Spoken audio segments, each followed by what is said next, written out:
Vamos a ver ahora lo que sería la topología en el espacio euclídeo y lo primero que vamos a ver es el espacio vectorial Rn.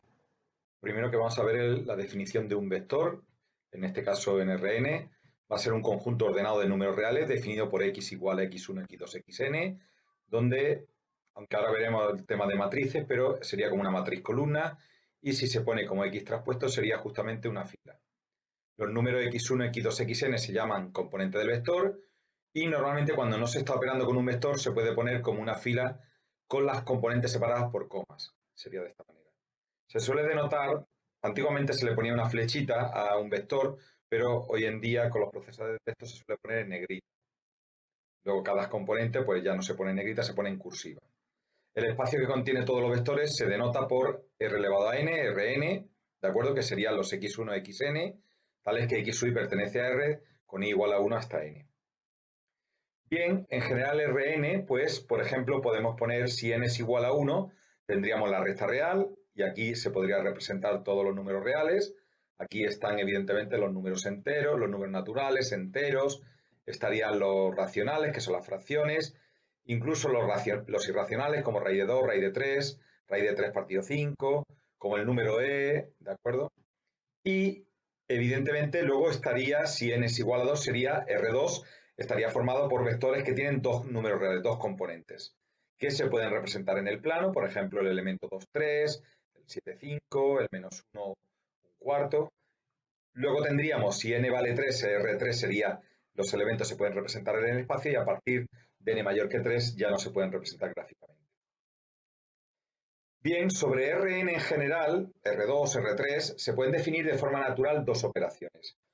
Una operación interna, que es la suma de dos elementos cualesquiera, por ejemplo, x1, x2, xn, más x1, x2, xn, pues sería sumar las componentes que ocupan la misma posición. En este caso, x1 más x1, x2 más y2, así sucesivamente hasta xn más yn. Se puede representar de esta forma o incluso de esta manera o también de esta manera, ¿de acuerdo? Y, por ejemplo, si consideramos estos dos elementos de R3, pues la suma sería sumar componente a componente, 3 más 1, 4, 2 más menos 1, 1, y 1 más raíz de 2, 1 más raíz de 2.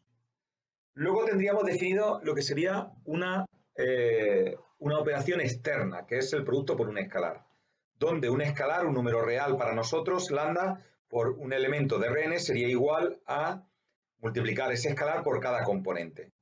Por ejemplo, bueno, esto sería, se podría denotar de esta manera o de esta, y si por ejemplo multiplicamos 5 por el vector menos 3, 2, 7, pues sería 5 menos, por menos 3 menos 15, 5 por 2, 10 y 5 por 7, 35. Bien, estas dos operaciones cumplen una serie de propiedades. Por ejemplo, la operación interna de suma pues cumple la propiedad asociativa. Si sumamos tres componentes, tres elementos de Rn, pues tres elementos de R3, pues evidentemente pues da igual sumar primero los dos primeros más luego el tercero que sumar segundo y tercero y el resultado con el primero. El elemento neutro de Rn sería aquel que está formado por todo por componente 0. El de R3 tendría 3 ceros, el de R4 4 ceros y así sucesivamente. Y si a cada elemento de Rnx le sumamos lo que sería el elemento neutro, pues nos da el mismo elemento x. El elemento simétrico sería sumar a cada elemento su opuesto. Es decir, por ejemplo, si tenemos el elemento 7 menos 5, pues su opuesto sería el menos 7 más 5. Pues bien, si a cada elemento le sumamos su opuesto o su simétrico, pues nos da el elemento nulo. Luego tendríamos la conmutativa, es decir, la suma de dos elementos cualquiera de Rn, pues se puede sumar bien por la uno más otro que el segundo más el primero. Bien, estas propiedades las hereda de las propiedades que tiene la suma de elementos de R, ¿no? ¿De acuerdo? Y luego tendría con la operación externa una serie de propiedades como son la pseudoasociativa, y es el hecho de que si tienes que multiplicar por dos números un elemento, un vector de Rn, pues da igual hacer el primer número y luego por el segundo que multiplicar primero los números y luego por el elemento. O si tenemos la distributiva respecto de la suma de escalares, pues en este caso, si tenemos que multiplicar, por ejemplo, 7 más 5 por un vector, por el vector 2, 2, 3, pues da lo igual que hacer 7 por el vector, más 5 por el vector y luego sumar las componentes. igual pasaría con la distributiva respecto a suma de vectores. Y por último el elemento unidad, que es que multiplicar por 1 cualquier vector de Rn, pues tendríamos el mismo vector. Pues bien, Rn con estas dos propiedades, con estas dos operaciones que cumplen esta serie de propiedades, se conoce que tiene estructura de espacio vectorial al cumplir estas propiedades y por eso sus elementos se le llaman vectores. Luego vamos a ver lo que es el producto escalar de vectores. Dados x y de Rn, se define el producto escalar como, pues poniéndolo uno como una fila y otro como una columna, sería la multiplicación de componentes que ocupan el mismo lugar y se suman todos esos productos. Por ejemplo, si tenemos 1, 2, 4 por 3, 7 menos 2, pues sería 1 por 3 más 2 por 7 más 4 menos 2. Esto sería el producto escalar de estos dos vectores. Y en este caso sale 3 más 14, 17, menos 8, 9.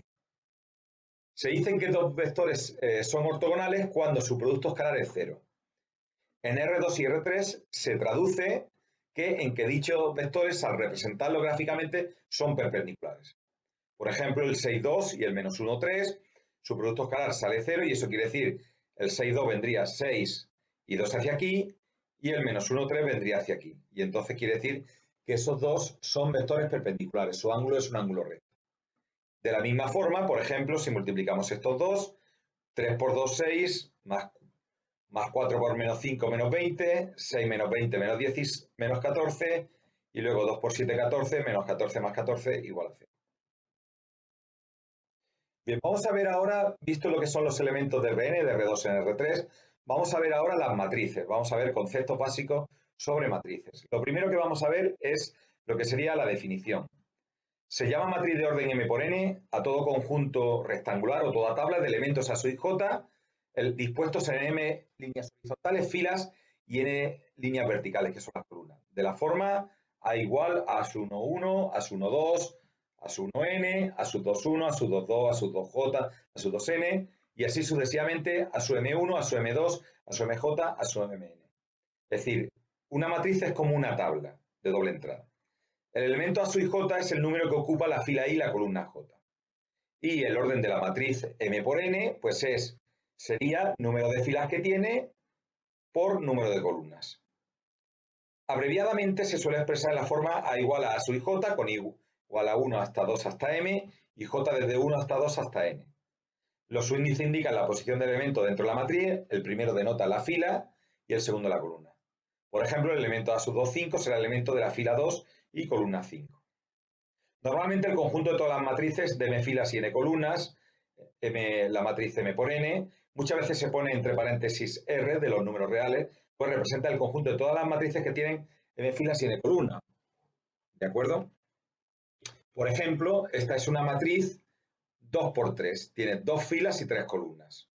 El elemento A sub 1, 1 es 3, por ejemplo, el elemento A sub 3, 1, A sub 2, 1 sería el elemento de la segunda fila, primera columna, que sería menos 1. O, por ejemplo, esta matriz sería una matriz 3 por 2, tiene 3 filas y 2 columnas. El elemento B2, 2 sería el menos 9. Esto sería una matriz columna, que en realidad es como un vector, y esto sería una matriz fila, que es como un vector traspuesto. Bien, aquí lo tenemos, matriz fila es una matriz que solo tiene una fila, es decir, M es igual a 1, y por tanto es de orden 1 por N. Matriz columna es una matriz que solo tiene una columna, es decir, n igual a 1 y por tanto es de orden M por 1.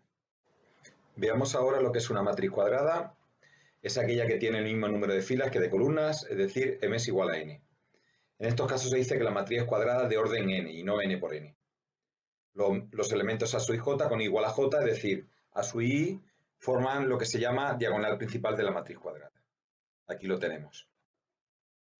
Luego estaría el concepto de matriz nula, que es aquella que todos sus elementos son 0 y se representa por un o en negrita. Evidentemente esta matriz puede ser cuadrada o puede no serlo. Por ejemplo, matriz nula de orden 3 sería esta, o matriz nula de orden 2 por 4. Tiene 2 filas y 4 columnas. Bien, dentro también podemos tener matriz triangular, que es una matriz cuadrada que tiene nulos todos los elementos que están a un mismo lado de la diagonal principal. Las matrices triangulares pueden ser de dos tipos. Las superiores, si los elementos que están por debajo de la diagonal principal son todos ceros, son todos nulos, ¿de acuerdo? A sub j es igual a 0 para todo i mayor que j. Si esta es la diagonal principal, pues por debajo estos son todos 0. Por arriba pueden ser elementos distintos de 0 o incluso 0. Y triangular inferior sería cuando todos los elementos que están por encima de la diagonal principal son todos nulos, son todos 0, es decir, a sub j es igual a 0 para todo j mayor que i. Por ejemplo, si esto es la diagonal principal, pues por encima todos son 0. Bien, matriz diagonal es una matriz cuadrada en la que todos los elementos que no pertenecen a la diagonal principal son nulos. O lo que es igual, cuando es matriz triangular superior e inferior al mismo tiempo. Tanto por debajo como por encima de la diagonal principal tenemos elementos que son 0. Aquí sería este 0, y aquí estos serían todos estos 0 y todo esto 0. Incluso en la matriz diagonal, algún elemento de la diagonal puede ser 0, no pasa nada. Pero por encima y por debajo son 0. Y matriz identidad sería una matriz diagonal con los elementos de la diagonal principal iguales a 1. Es decir, la matriz identidad de orden 2 sería esta, aquí la diagonal principal todos 1 y el resto 0. Diagonal de orden 3 sería esta, 1, 1, 1 en la diagonal principal, por encima y por debajo ceros. De orden 4 sería 1, 0, 0, 0, 1, 0, 0, 0, 0, 1, 0 y 0, 0, 0, 1. Y en general, I sub n pues vendría dado de esta manera. Bien, vamos a ver ahora lo que serían operaciones básicas con matrices. Por ejemplo, la igualdad entre dos matrices. Dados dos matrices A y B, evidentemente para plantear la igualdad tienen que tener el mismo orden, m por n. Se dice que A y B son iguales si todos sus elementos que ocupan la misma posición son iguales. Por ejemplo, estas dos matrices, para que sean iguales, donde tenemos dos parámetros, el alfa tiene que ser 6 y el beta menos 2, porque 1 es igual a 1, 2 igual a 2, 4 igual a 4 y 5 igual a 5. Ahora bien, plantear, por ejemplo, esta igualdad, pues no tiene ni sentido porque aquí esta matriz tiene una columna más. Suma de matrices. Se define para matrices que tienen el mismo orden. Sean A y B dos matrices de orden m por n. Se define la suma de A y B como una matriz con el mismo orden C, que es igual a A más B, donde cada elemento C sub i j es igual a A sub i j más B sub i j. Por ejemplo, si tenemos que sumar estas dos matrices cuadradas de orden 2, pues sería 1 más 5, 6, 2 más 6, 8, 3 más 7, 10 y 4 más 8, 12. Matrices de distinto orden no se pueden sumar. La diferencia de matrices A y B se representa por A menos B y se define como a la matriz A sumarle la opuesta de B. Por ejemplo, si restamos A con B, pues sería 1 menos 5 menos 4, 2 menos 6 menos 4, 3 menos 7 menos 4 y 4 menos 8 menos 4. En este caso, todos los elementos serían igual, pero por cómo están definidos los elementos, pero es sumar a cada elemento el opuesto de la matriz B. Bien, propiedades de la suma de matrices. Sean A y B dos matrices de orden m por n, pues entonces la suma de matrices verifica lo que se llama la propiedad asociativa, en la cual si tenemos que sumar tres matrices, pues da igual sumar la segunda más la tercera y luego sumar la primera, que sumar primera y segunda y el resultado con la tercera. También la propiedad conmutativa, A más B es igual a B más A, y también tiene el elemento neutro donde es la matriz nula, todos los elementos son 0, de manera que si a una matriz le sumamos la matriz nula sería la propia matriz. Producto de una matriz por un escalar. El producto de una matriz por de una matriz A igual a sub j de m por n por un número real k es otra matriz B de la misma dimensión que A, donde cada elemento de B se obtiene multiplicando A sub j por k.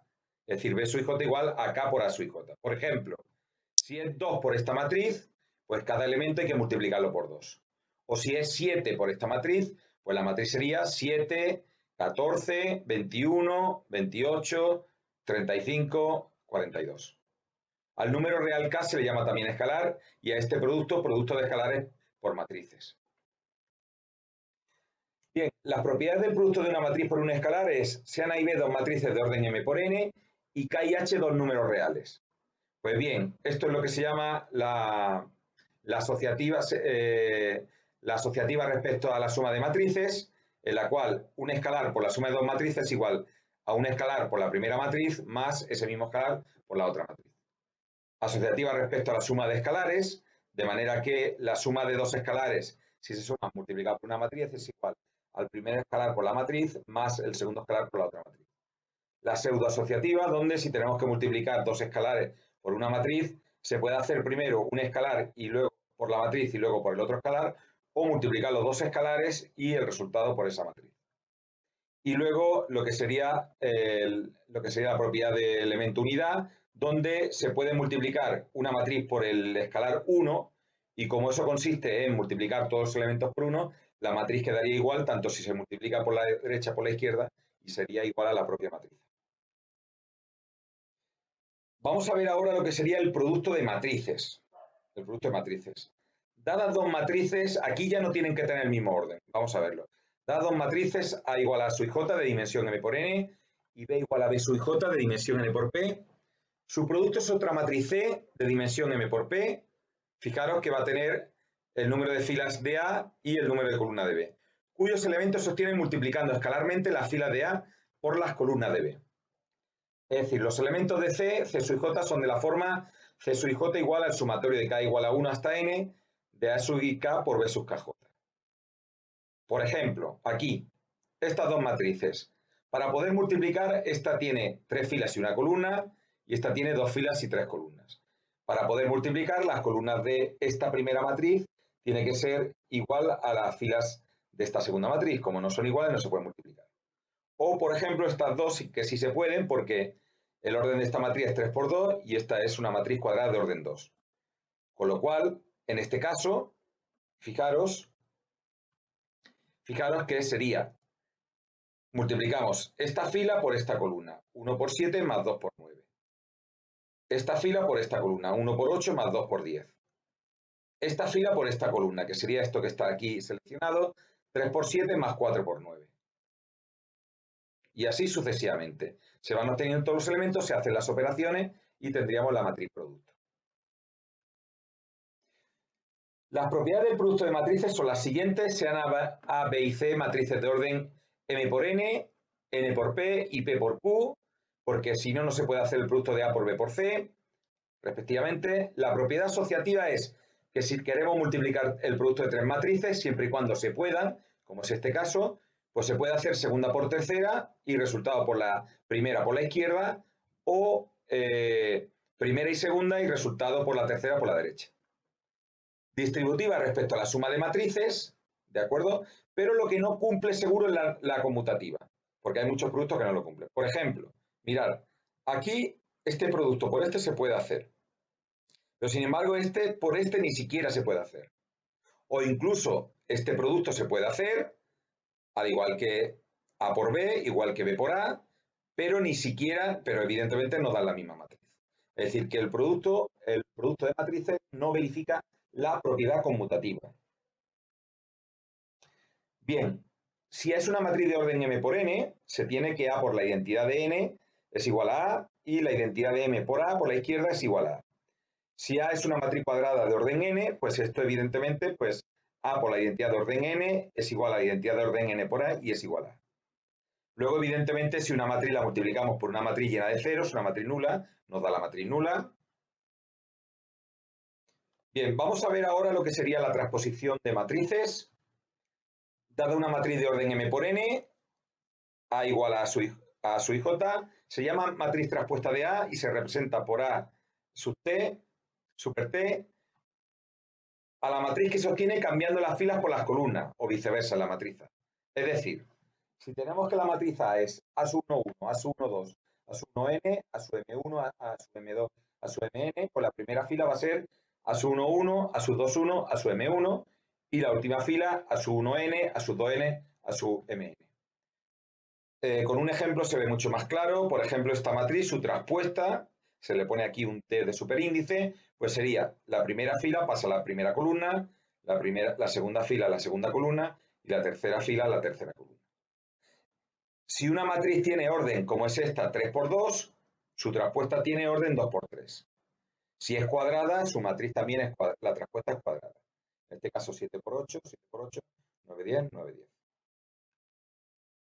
Propiedad de la transposición de matrices. Dada una matriz de orden m por n, siempre existe su transpuesta y además es única.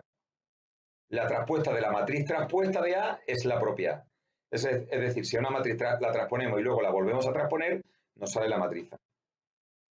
Dadas dos matrices A y B de orden m por n, la traspuesta de la suma es la suma de las traspuestas. Dada una matriz de orden m por n y k un número real, entonces la traspuesta del número real por A es igual a k por la traspuesta de A. Sea una matriz de orden m por n y B una matriz de orden n por p, entonces la traspuesta del producto es igual al producto de las traspuestas, pero cambiado de orden. Bien, vamos a ver lo que es el concepto de matriz simétrica. Una matriz cuadrada es simétrica si la traspuesta coincide con ella. Esta matriz A, que está seleccionando los elementos, si se hace su traspuesta coincide con ella. Y es porque si ponemos aquí la diagonal principal, los elementos que están a igual distancia, es decir, como si dobláramos la matriz por la diagonal principal, pues los elementos coinciden. Este con este, por eso están los dos en un cuadro azul, este con este y este con este. Y una matriz antisimétrica es una matriz cuadrada cuya la matriz A es igual a menos A traspuesta. Eso significa que se traduce en que los elementos de la diagonal principal tienen que ser cero y luego los simétricos respecto a la diagonal principal son opuestos. Este y este, uno es el opuesto de otro. Este y este también. Y este también. El concepto que es más usado es de matriz simétrica. Bien, vamos a ver ahora el concepto de determinante. A toda matriz cuadrada A le vamos a asociar un valor numérico, al que vamos a llamar determinante de A, y que denotaremos por como valor absoluto de A o D de A. Para calcular este valor vamos a distinguir en función del orden de la matriz. Por ejemplo, si tenemos orden 2, pues esta matriz, pues el determinante va a ser A por D menos C por B. Aquí tenemos un ejemplo, 1 por 7 menos 4 por 3, 7 menos 12 menos 5. Para una matriz de orden 3, pues se puede calcular su determinante por la regla de Sarrus, que sería el determinante de A va a ser un número real que va a ser A por E por I, más B por F por G, más D por H por C, menos, paréntesis, C por E por G, B por D por I y F por H por A. Aquí tenéis el ejemplo, ¿de acuerdo? 1 por 5 por 9, más 2 por 6 por 7, más 4 por 8 por 3, menos 3 por 5 por 7, 2 por 4 por 9 y 6 por 8 por 1.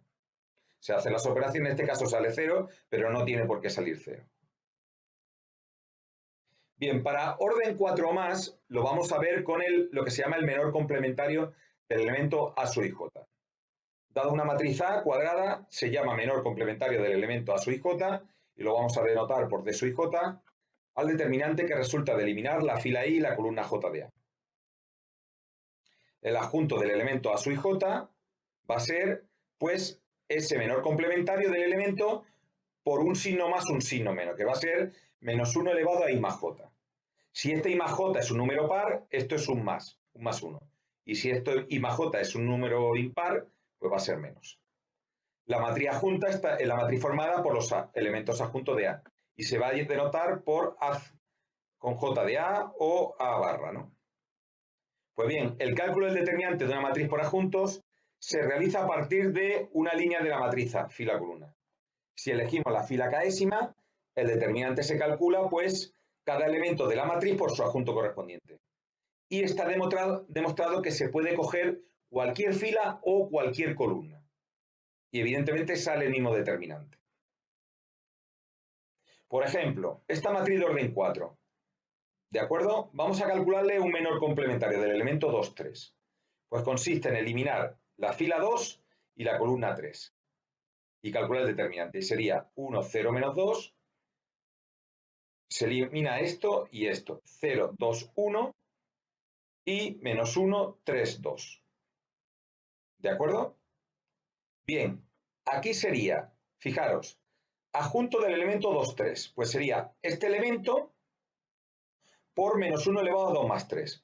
Como 2 más 3 es 5, menos 1 elevado a 5 es menos 1. Si hubiera salido menos 1 elevado a 8, como es par, hubiera salido más 1. Al ser impar, menos 1. Se hace este determinante, que sale 4 menos 4, 0, menos 3, menos 3 más 3. Pues bien, el determinante de A consiste, por ejemplo, en desarrollar por una fila o columna. Por ejemplo, si desarrollamos por esta fila, que tiene más ceros, pues sería 1 por su adjunto, que va a ser menos 1 elevado a 1 más 1 por este determinante. Y luego, más 0 por su adjunto, no hay que hacerlo porque va a multiplicar por 0 y va a ser 0, más 0 por otro adjunto. Por su adjunto más menos 2 por su adjunto. En este caso, este adjunto, puesto que va elevado a menos 1 elevado a 1 más 4, es lo que sería 5, menos 1 elevado a 5 es menos 1, y por tanto queda menos 1 por menos 2 por este adjunto. ¿De acuerdo? Y por tanto sería igual a, por este determinante quedaría este valor.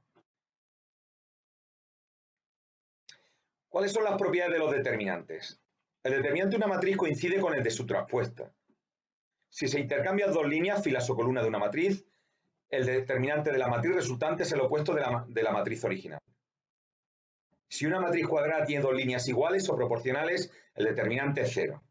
Incluso si una línea, una fila, por ejemplo, es la combinación lineal de otras, o igual una columna es la combinación lineal de columnas.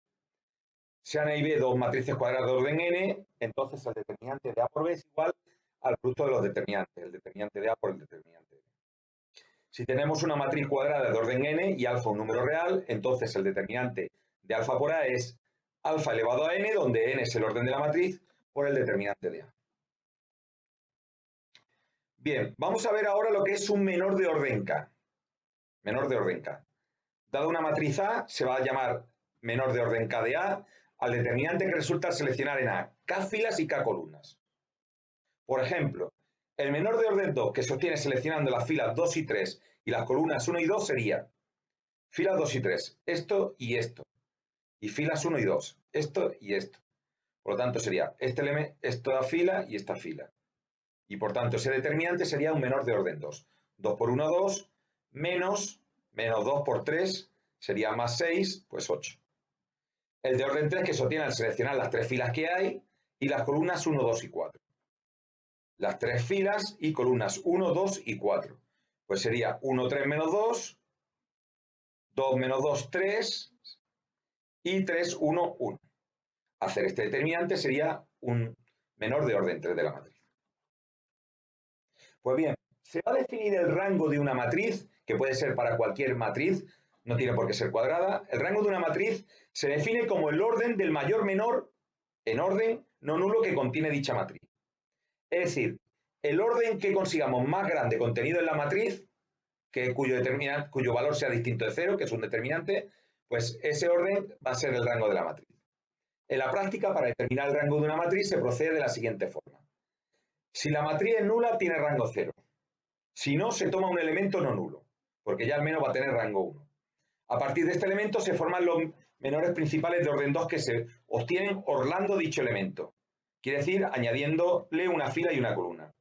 Si todos estos menores son nulos, el rango es 1. Y si no, se toma el primer menor de orden 2 no nulo que aparezca. En cuanto aparece uno no nulo, ya al menos el rango es 2 y se procede al siguiente paso. A partir de este menor se forman los menores principales de orden 3, que se obtiene orlando dicho menor, añadiendo una fila y una columna. Si todos estos menores son nulos, el rango es 2. Si no, se prosigue el proceso hasta que no se pueda formar menores de mayor tamaño. Bien, vamos a tomar el elemento A sub 1, 1, que sería este, que es distinto de 0. Al menos el rango de la matriz es 1. Orlando dicho elemento con la segunda fila y la segunda columna, obtenemos el siguiente menor principal. Fijaros, sería, añadimos esta fila y esta columna, y tenemos este menor. Su determinante, su valor es menos 2, menos 6, menos 8, es distinto de 0, quiere decir que, por tanto, hemos encontrado un menor de orden 2 no nulo, es decir, el rango es al menos 2. Orlando este menor con la tercera fila y la tercera columna, obtenemos, como tenemos este menor, que es distinto de 0, que nos da rango 2, ya añadimos la única fila que nos queda y añadimos, por ejemplo, la tercera columna. También podemos añadir la cuarta columna para obtener un menor de orden 3, que es este. Pero este resulta que es 0. Como este menor es nulo, es 0, orlamos ahora con la tercera fila y la cuarta columna. Evidentemente no podemos añadir otra fila porque no hay más filas. ¿De acuerdo? Entonces procedemos orlando la cuarta columna, que es esta. Y también nos sale 0. Como ya no se puede formar más menores de orden 3, orlando orlando significa añadiendo una fila y una columna, porque la fila que queda es esta y hemos añadido o esta fila o esta y ya no hay más, pues al ser los dos 0, resulta que el rango de esta matriz es 0, es 2. Evidentemente, si uno de estos dos menores de orden 3 hubiera sido distinto de 0, pues el rango hubiera sido 3. Se puede comprobar que en efecto cualquier otro menor de orden 3 es también nulo, ya que la tercera fila es la suma de las dos primeras, ¿vale? Pero no es necesario comprobar ninguno más, porque con esto, de esta manera, orlando, a partir del que nos da rango 2, solo tenemos que ver los que salen a partir de ese. Propiedades del rango. El rango de una matriz coincide con el de su traspuesta. Sea una matriz de orden m por n, entonces el rango está entre 0 y el mínimo de m y n. Claro, si una matriz tiene orden 3 por 5, pues como mucho va a tener rango 3, puesto que no voy a conseguir menores mayores de orden 3. Como mucho voy a tener menores de orden 3. O si una matriz es de orden 4 por 9, como mucho voy a tener menores de orden 4. El rango de A es 0, sí, solo si la única condición, la única matriz que tiene rango 0 es aquella que está toda llena de 0, la matriz nula. Y si en una matriz A intercambiamos dos líneas, filas o columnas, el rango de la matriz resultante es el mismo de A. Sea una matriz cuadrada de orden n, llamamos inversa de A y lo denotaremos por A-1 a una matriz tal que A por A-1 es igual a A-1 por A, igual a la identidad de orden n. No toda matriz cuadrada posee inversa, evidentemente porque las que tienen del determinante 0 no posee inversa. Una matriz cuadrada de orden n decimos que es invertible, regular o no singular, si el determinante es distinto de 0. Pues bien, se puede demostrar que dada una matriz cuadrada A de orden n, existe su inversa si solo si A es regular. Es decir, si solo si, condición equivalente, el determinante distinto de 0. Es decir, para que posea inversa el determinante de la matriz tiene que ser distinto de 0, que es lo primero que se comprueba cuando nos piden calcular una inversa, si existe. Y a partir de ahí la inversa viene dada por la junta de A pero su traspuesta y donde cada elemento va dividido por el determinante de A. Es decir, multiplicado la matriz, la traspuesta de la junta multiplicado por el escalar 1 partido el determinante de A. Por ejemplo, si tenemos esta matriz A, su determinante nos sale menos 2, quiere decir que es distinto de 0, A es regular y por tanto posee inversa. Entonces vamos a calcular la inversa de A. Para ello calculamos en primer lugar todos los adjuntos de A. Cogemos el adjunto de este, pues sería este menor con menos 1 elevado a 1 más 1, es positivo. Y este determinante sale 0. Los signos más, menos, más, menos, más, menos, más, menos, más. Porque si este es positivo, porque es menos 1 elevado a 1 más 1, lo que va acompañando el adjunto. Este es menos, porque es menos 1 elevado a 1 más 2, que es 3, impar. Este 1 más 3, 4 es par. 2 más 1 es impar. 2 más 2, par. Así sucesivamente. Entonces va alternando el signo más menos en los adjuntos. Y luego, este sería eliminando esta fila y esta columna. Este sería eliminando esta fila, esta columna y esta fila. 1, 1, 0, 1. Este sería eliminando esta fila, esta columna. 1, 2, 0, 2. Y luego hay que hacer los determinantes. Pues bien, esta es la junta colocando estos elementos. Como veis aquí, ¿de acuerdo? 0 menos 1, 2, menos 2, 1, menos 2, 2 menos 2, 2. Su traspuesta, pues sería 0 menos 1, 2, primera columna, menos 2, 1, menos 2 sería esta, y 2 menos 2, 2 sería esta columna. ¿Y ahora qué se hace en la inversa? Pues dividir cada elemento por el determinante de A, porque lo que estamos multiplicando es la traspuesta de la junta por 1 partido del determinante de A. Como el determinante de A vale menos 2, que lo tenemos aquí, pues entonces cogemos y cada elemento lo dividimos por menos 2. 0 entre menos 2, 0. Menos 2 entre menos 2, 1. 2 entre menos 2, menos 1. Menos 1 entre menos 2, 1 medio. 1 entre menos 2, menos 1 medio. Menos 2 entre menos 2, 1, 2 entre menos 2 menos 1 y así sucesivamente. Y se puede comprobar que si multiplicamos esta matriz A por la A menos 1, por la derecha, o la inversa por la A, nos sale la matriz identidad de orden 3. ¿De acuerdo? Propiedad de la matriz inversa si existe es única, si A es invertible o sea inversa es regular, entonces la inversa de la inversa de A es igual a A. Si A es invertible, entonces la inversa de la traspuesta es igual a la traspuesta de la inversa. Y si A y B sean A y B dos matrices de orden n invertibles, es decir, cada una tiene determinante distinto de 0, entonces la inversa del producto es el producto de la inversa, pero cambiado de signo, cambiado de orden. Por ejemplo, aquí tenemos otro ejemplo, esta matriz, su determinante es 3, distinto de 0, es regular y por tanto posee inversa, esto lo podéis vosotros intentar, y aquí sería la adjunta y la traspuesta, dividiendo cada elemento por el determinante, que es 3, pues saldría esta, y esta sería la inversa. Veamos ahora el cambio de base en un espacio vectorial como Rn. Lo primero que vamos a ver es varias definiciones. Dado un conjunto de vectores, v1, v2, vk de Rn, se dice que son linealmente independientes si, dada una combinación lineal de alfa1 por v1, alfa2 por v2 más alfa sub k por vk igualada al vector nulo, donde alfa1, alfa2, alfa sub k son números reales, entonces necesariamente para que eso se tenga que sea igual al vector nulo, los escalares tienen que ser 0, es decir, alfa1, alfa2, alfa k tienen que ser 0. En caso contrario, si tiene solución donde no tienen por qué ser todo 0, se dice que son linealmente dependientes. Se dice que tenemos un sistema generador de Rn, que este conjunto de vectores es un sistema generador de Rn. Si dado cualquier v de Rn, existen unos números reales, unos escalares alfa1, alfa2, alfa sub k, tal que v es igual a alfa sub 1 por v1 más punto suspensivo alfa sub k por v sub k. Base de Rn es si son linealmente independientes y sistema generador al mismo tiempo.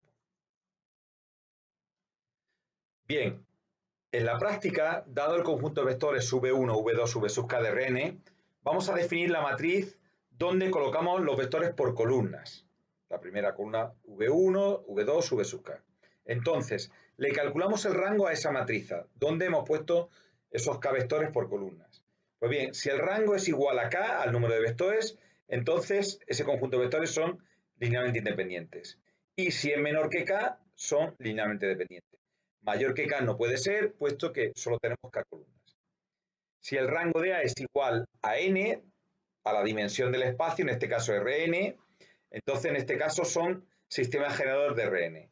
Y si es menor que n, pues en este caso no son sistemas generadores de Rn. Bien, si el rango de A es, para que sea base, si es igual a k y es igual a n, entonces forman base de Rn. Bien, vamos a ver un ejemplo. Dado los vectores 1, 1, 1 y menos 2, 1, 0, que son de R3, la pregunta es, ¿son linealmente independientes? ¿Son sistemas generadores de R3? ¿Forman base de R3? Para ello, ¿qué tenemos que hacer? Formar la matriz A donde colocamos estos vectores por columnas. Sería el primer vector 1, 1, 1, el segundo menos 2, 1, 0 y calculamos el rango a esta matriz. Entonces, en este caso, pues calculamos, esto nos da el menor rango 1 y como este menor es distinto de 0, 1 por 1, 1, menos 2, más 2 sería 3, distinto de 0, el rango de esta matriz es 2, puesto que no puede ser mayor que 2 porque solo tiene dos columnas. Es igual al número de vectores y por tanto son linealmente independientes. Pero sin embargo, el rango de A vale 2, pero es menor que 3, teniendo en cuenta que estamos trabajando con elementos que están en R3, puesto que este primer elemento tiene 3 números reales y este tiene otros 3. Por lo tanto, no son sistema generador y por tanto no forman base de R3. Bien, a partir de esto, cualquier conjunto de más de n vectores de Rn son linealmente dependientes, porque lo que estamos haciendo es teniendo más de n columnas. Y como solo tenemos n filas, pues el rango no va a poder llegar a ese número mayor. Por ejemplo, si estamos en R3, 4 vectores son siempre linealmente dependientes en R3. 5 vectores también son siempre linealmente dependientes en R3. Y así sucesivamente. Luego, cualquier sistema generador de Rn tiene que tener al menos n vectores, puesto que si no, no vamos a conseguir el rango n. Y por tanto tiene que tener al menos n vectores. Unidas estas dos propiedades, la 1 y la 2, combinadas, pues cualquier base de Rn tiene exactamente n vectores, que es la dimensión del espacio vectorial. Y en Rn en general, n vectores que sean linealmente independientes son también sistema generador y por tanto forman base. Veamos otro ejemplo. Dado los vectores 1, 1, 1, menos 2, 1, 0 y menos 1, 0, 1, nos vuelven a hacer las mismas preguntas. ¿Son linealmente independientes? ¿Son sistema generador de R3? ¿Forman base de R3? Pues bien, definimos la matriz colocando los vectores por columnas. Es verdad que para calcular el rango nos serviría por filas, pero ya veremos por qué nos sirve por columnas para el cambio de base. El primer vector sería el 1, 1, 1, el segundo menos 2, 1, 0 y el tercero menos 1, 0, 1. Pues bien, si le calculamos el rango a esta matriz, por ejemplo, en este caso el determinante tiene que ser distinto de 0, nos sale que al ser distinto de 0 el rango es 3, esto quiere decir que es igual al número de vectores y a lo que sería 3, que es la dimensión del espacio. Por tanto, son linealmente independientes, sistema generador y por tanto forman base de R3. Vamos a ver ahora lo que es las coordenadas de un vector respecto a una base. Dada una base B, V1, V2, V sub n de Rn, tener en cuenta que cualquier base de Rn tiene que tener n vectores y un vector cualquiera x de Rn se llama coordenadas de x respecto a la base B a los números x1, x2, xn que verifican esta igualdad. X es igual a x1 por v1 más x2 por v2 más xn por vn. ¿De acuerdo? Las coordenadas de un vector respecto a una base son únicas. ¿De acuerdo? Se puede demostrar que son únicas. Pues bien, por ejemplo, el vector 30, 24 tiene de coordenadas 30, 24 respecto a la base canónica, que sería esta base. Y coordenadas 2, 6 respecto a esta base. Es decir, el vector 30, 24 es igual a 30 por 1, 0 más 24 por 0, 1. Porque sería 30 por 1, 30, 0. Más 24 por 0, 0. Y 24 por 1, 24. 30 más 0, 30. Y 0 más 24, 24. Y luego tiene de coordenadas 2, 6 respecto a esta base porque si cogemos y hacemos 2 por 3, 6, más 6 por 4, 24, serían 30. Y luego 2 por menos 3, menos 6, más 6 por 5, 30, menos 6, más 30, 24. Bien, vamos a ver el cambio de base, sean las bases B igual a B1, B2, B sub n, y B estrella igual a B sub 1 estrella, B sub 2 estrella, B sub n estrella de Rn, dado un vector x de Rn con coordenadas x1, xn, pues respecto a la base B, sus coordenadas x estrella igual a x1 estrella, x2 estrella, x1 estrella, respecto a la base B estrella se obtiene mediante esta fórmula. B por x, el producto de esta matriz por este vector, es igual al producto B estrella por X estrella. Y esto, el B, va a estar formado por los vectores colocados por columna, igual que lo hemos colocado para calcular el rango y ver si son linealmente independientes, sistema generador o base, y B estrella de la otra base. Por ejemplo, dadas las coordenadas 2, 6 respecto de esta base, calcular sus coordenadas respecto de la base B estrella 0, menos 7, 3, 1. Pues cogemos esta base y colocamos los vectores por columnas. Colocamos este vector aquí multiplicando. Y luego colocamos la otra base colocando sus vectores por columna. Y las coordenadas que queremos calcular respecto a esta base, pues por ejemplo la podemos llamar xy o a y b. Y en realidad lo que estamos escribiendo aquí es esta fórmula. B por x igual a b estrella por x estrella. Y entonces tenemos 0x, 3y. Y menos 7x más y. Igual a 3 por 2, 6 más 24, 30 y menos 3 por 2, 6 más 30, 24. Entonces tenemos este sistema de ecuaciones lineales donde, bueno, se puede resolver y es igual a 30 entre 3, 10. Y si lo llevamos aquí, menos 7x es igual a 24 menos 10, que sería 14. X es igual a 14 entre menos 7 a menos 2.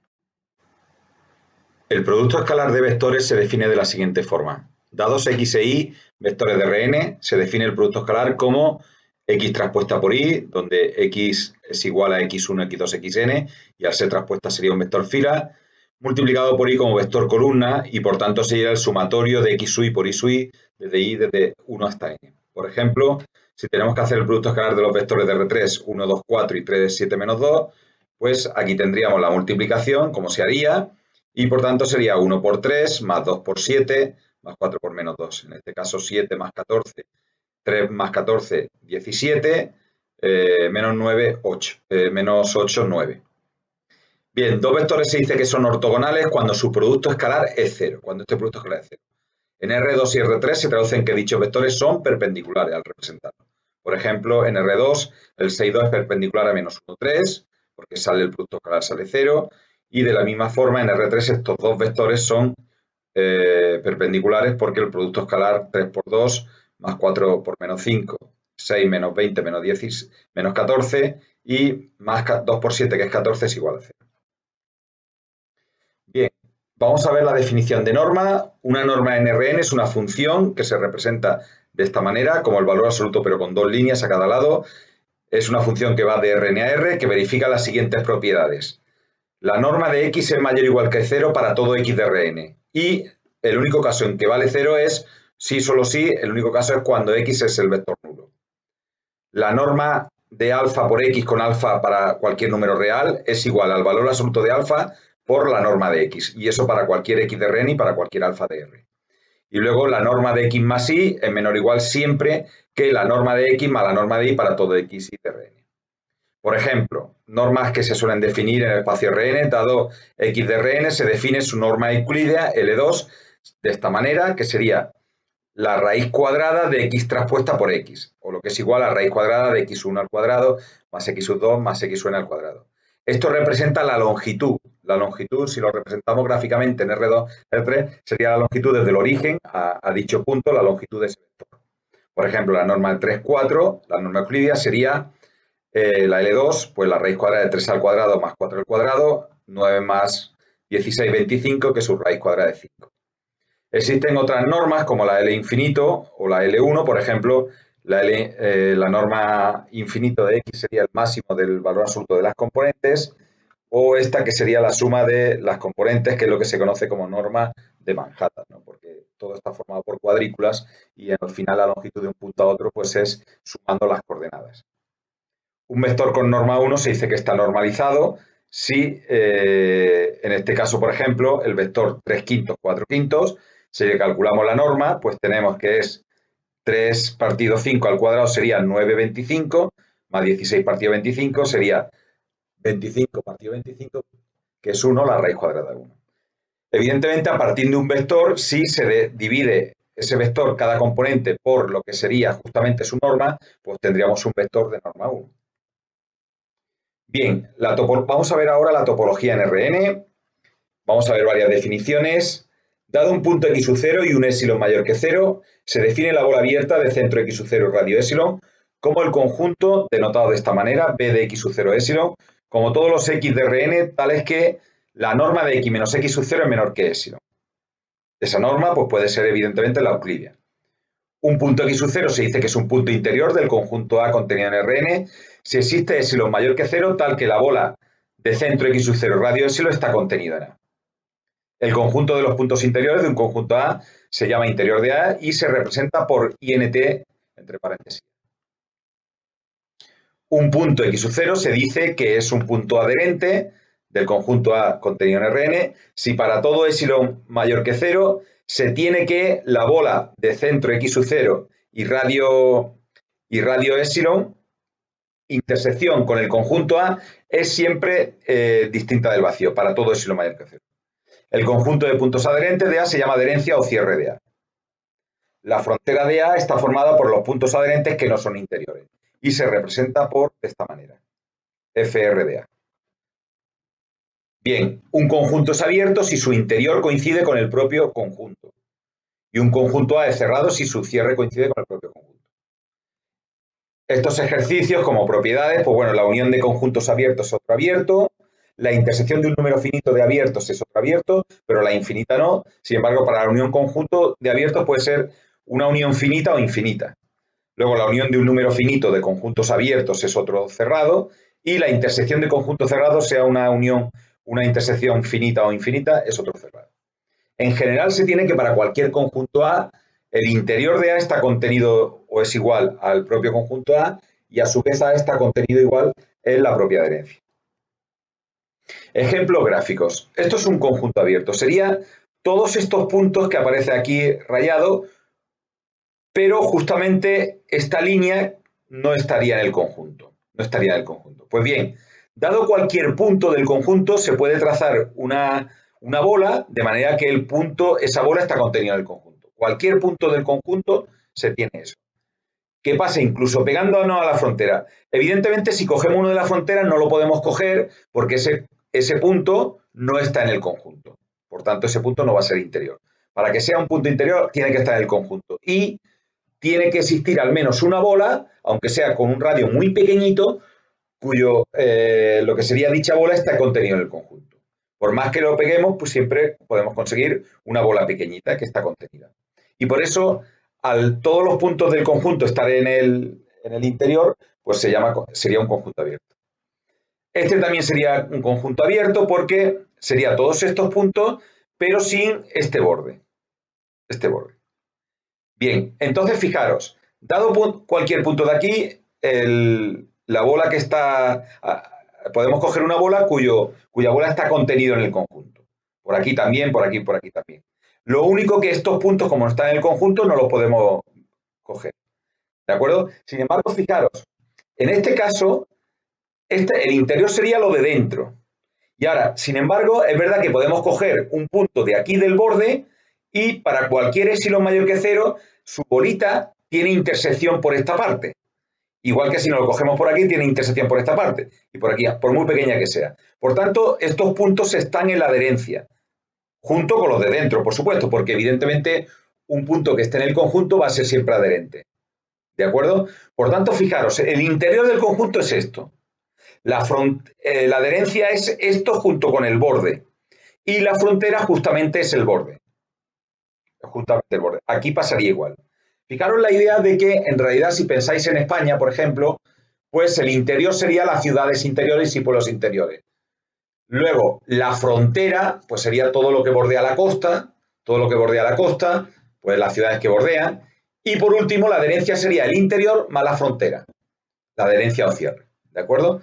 Por ejemplo, este es un conjunto cerrado porque en este caso sí contiene a estos puntos, los bordes del cuadro. Y por tanto, fijaros, el interior sigue siendo los puntos de dentro, pero no coincide con con la adherencia, porque la adherencia es todo esto más, o sea, el interior es esto, pero como el conjunto también tiene esto, pues evidentemente el interior no coincide con su adherencia. Pero sin embargo, el conjunto sí coincide con su adherencia, porque estos puntos están en el conjunto, al igual que este borde. En la adherencia están estos puntos, pero también los del borde. ¿Por qué? Porque si cogemos un punto aquí, para todo epsilon mayor que 0 siempre va a haber puntos dentro. Si cogemos otro punto aquí, siempre la bolita va a haber puntos que quedan por aquí dentro, aquí por aquí abajo, aquí a la de izquierda y aquí a la... Y por tanto, por eso es un conjunto cerrado, porque el cierre coincide con el cierre está contenido en el conjunto. En realidad, cerrado es cuando contiene la frontera. Hay también conjuntos que no son ni abiertos ni cerrados. Por ejemplo, si esta parte no está en el conjunto y esta sí, pues ni es ni abierto ni cerrado. Analizar si los siguientes conjuntos son abiertos o cerrados. Este es un intervalo abierto, no contiene el 1 y el 4 y por tanto es un conjunto abierto. Esto es un intervalo cerrado y es porque contiene los extremos y por tanto el conjunto coincide con su adherencia. Por eso se le llama, de hecho, intervalo abierto e intervalo cerrado. Este no es ni abierto ni cerrado porque un punto no está y el otro sí. Y luego este sería cerrado porque todas las desigualdades son menor igual, mayor igual, mayor igual. Eso quiere decir que contiene los bordes de la frontera. Esto lo vamos a ver y este no. Si queréis, esto lo vamos a ver gráficamente. Fijaros, este es el conjunto, que x menos 2 más 2y es menor o igual que 6. Serían los puntos para acá. Y x mayor o igual que 0 y mayor o igual que 0 serían los del primer cuadrante. Por tanto, serían los de este triángulo, pero al tener desigualdades menor igual, mayor igual, todos estos puntos están en el conjunto. Por lo tanto, este conjunto contiene a su frontera y por tanto es un conjunto cerrado. Mientras que este sería los x y r2, tales que x cuadrado más y cuadrado es menor que 9, lo cual eso significa que son los puntos, si consideramos la igualdad de x cuadrado más y cuadrado igual a 9, en la circunferencia de centro 0, 0 y radio 3. Sería aquí el 0, 0 y radio 3 sería estos puntos. Menor estricto que 9 serían los puntos de dentro. Si hubiera contenido menor o igual que 9 también estarían los puntos del círculo, pero no lo tiene. Por lo tanto, el conjunto es esto, lo de dentro, que eso coincide con su interior, por tanto el conjunto es abierto, pero evidentemente no es cerrado porque la frontera, que es esto, no está contenida en el conjunto. Bien, vamos a ver ahora la definición de conjunto acotado. Un conjunto A contenido en Rn se dice que está acotado si existe m mayor que 0, tal que la norma de x es menor o igual que m para todo x de A. Da igual la norma que sea, porque además se puede demostrar que son equivalentes. En este caso, la norma de x es menor o igual que una constante, que es un número real para todo x perteneciente a A. Teorema, un conjunto A contenido en Rn está acotado si solo si existe una bola que lo contenga, es decir, existe A perteneciente a Rn y R mayor que 0 tal que está contenido en la bola. Eso gráficamente lo que se traduce es que podemos trazar una bola que encerremos al conjunto, o trazar una línea continua y cerrarla de manera que el conjunto quede dentro. Bueno, esto se puede plantear como ejercicios, que la unión de un número finito de conjuntos acotados es otro acotado. Infinita no, porque podría ser que cada vez fueran aumentando más y se disparara. Y la intersección de conjuntos acotados es otro acotado, incluso una intersección finita o incluso infinita. Bien, esto es un conjunto no acotado porque se dispara para arriba, para abajo y a la derecha, por lo tanto no lo tenemos acotado, mientras que este sí, porque podemos trazar una bola y se queda dentro del conjunto y este igual. Analizar si los siguientes conjuntos son acotados, estos dos son acotados. En la recta real en R un conjunto no es acotado cuando un extremo es menos infinito u otro más infinito, una de las dos. Luego este sí sería acotado, como hemos visto gráficamente, porque es un triángulo y se podría encerrar. Este no, porque ya no se limita al primer cuadrante y se dispara hacia abajo, evidentemente. Este sí, porque es el círculo de x cuadrado más y cuadrado menor o igual que 9, serían los puntos que están en la circunferencia de centro C0, 0 y radio 3 y los de dentro, pero esto juntamente es al revés, los puntos de fuera y por tanto este no está acotado. Este sí, este no, este sí. Y estos dos sí. Bien, vamos a ver los hiperplanos de separación. Bien, dados dos conjuntos no vacíos, A y B de Rn, se llama hiperplano de separación a un hiperplano H, X perteneciente a Rn, tal que C transpuesta por X es igual a alfa. Que verifica que C transpuesta por X es menor o igual que alfa para todo X de A y C transpuesta por X es mayor o igual que alfa para todo X de B. Pues bien, hay un teorema que nos dice que dados dos conjuntos A y B de Rn, si son convexos y son disjuntos, es decir, intersección vacío, y son conjuntos no vacíos, entonces existe al menos un hiperplano de separación. Por ejemplo, dados los conjuntos estos, A igual a XY perteneciente a R2 tal que X cuadrado más Y cuadrado es menor o igual que 9, y B igual a XY de R2 tal que 4 por X menos 5 al cuadrado más Y menos 5 al cuadrado es menor o igual que 4, ver que H igual a XY de R2 tal que X más Y igual a 6 es un hiperplano de separación. Esto se puede ver muy bien gráficamente, porque esto sería una circunferencia y todos los puntos de dentro, incluido el borde, es un conjunto convexo. Esto es una elipse que se podría dibujar evidentemente probando la igualdad, dividiendo por 4 para convertir esto en 1 y tendríamos que es una elipse de centro 5, 5, aquí sería 5 y aquí 5 y de semiejes este es 1 y el de arriba es 2, me parece. 1 que por tanto sería al 6 y al 4 y este sería del 5 al 7 y del 5 al 3. Que sea menor o igual que 4 serían todos estos puntos. Pues vemos que aquí existe una recta, en el caso de R2 un hiperplano es una recta que separa los dos conjuntos.